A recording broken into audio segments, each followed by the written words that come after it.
Hi, I'm Dr. Gail, and I'm a starseed healer, and today I have another story to tell you, and it is for entertainment purposes only.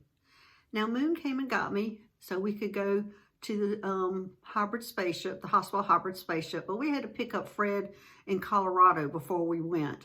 So we stopped, picked him up, and then went to the hybrid spaceship. And there they led me back to the isolation room in the sick bay area. And they weren't telling me much of anything. They just were bringing me back there. And of course, Fred and Moon were with me going back there also.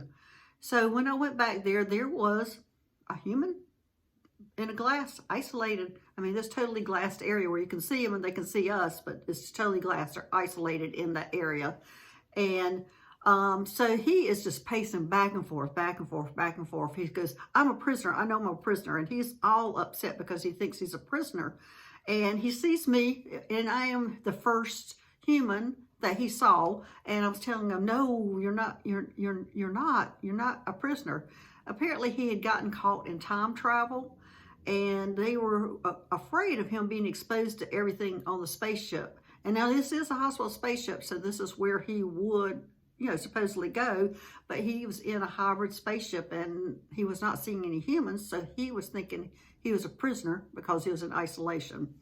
So I was calming him down. I put myself in a bubble so I could go inside his room and talk to him a little bit more about it. Now, I put myself in a bubble so he wouldn't have contact with me. I was not wanting to face that same situation where the last time travel person ended up in a ball that I had to heal. This guy at least was standing, functioning, seemed fine. They were just concerned about his stability. And apparently that's a common thing if you get caught in time travel, that your whole system gets unstable. So they were concerned about him. They were really protecting him. And so when I have told him all this, he was a whole lot better. He finally sat down, he calmed down, and I told him, that we would be taking him to a military facility that is actually in India that did specialize in time travel incidents.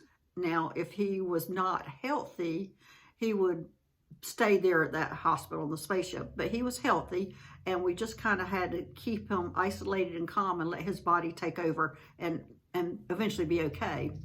So I had to put him in a bubble. I had to put Moon in a bubble, Fred in a bubble. Everybody had to be in a bubble so we can transfer him to the spaceship and take him to India. So here we are all in these bubbles. And I don't know if you've seen my other videos, but when you go into the bubble on a spaceship, it's almost like it's alive. It moves with you. Every move up that you make, you can push, and it comes back and forth, and it's alive. It seems alive because it moves with you. So we're all in bubbles, and we're going to the spaceship to take him to India.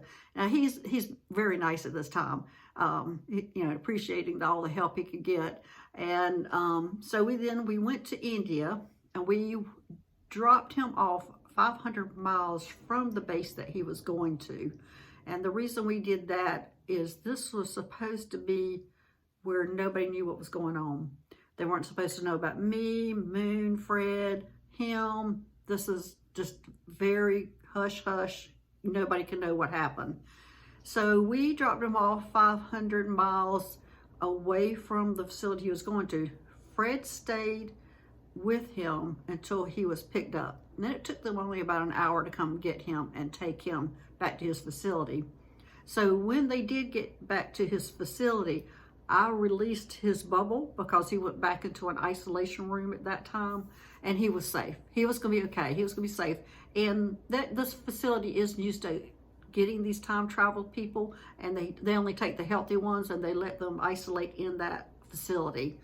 So anyway, so we then eventually took Fred back to his place in Colorado and let him go back to work, and we went about our business. But it was nice that I got to see somebody who did survive a time travel without being bodily contorted, and he was going to be okay.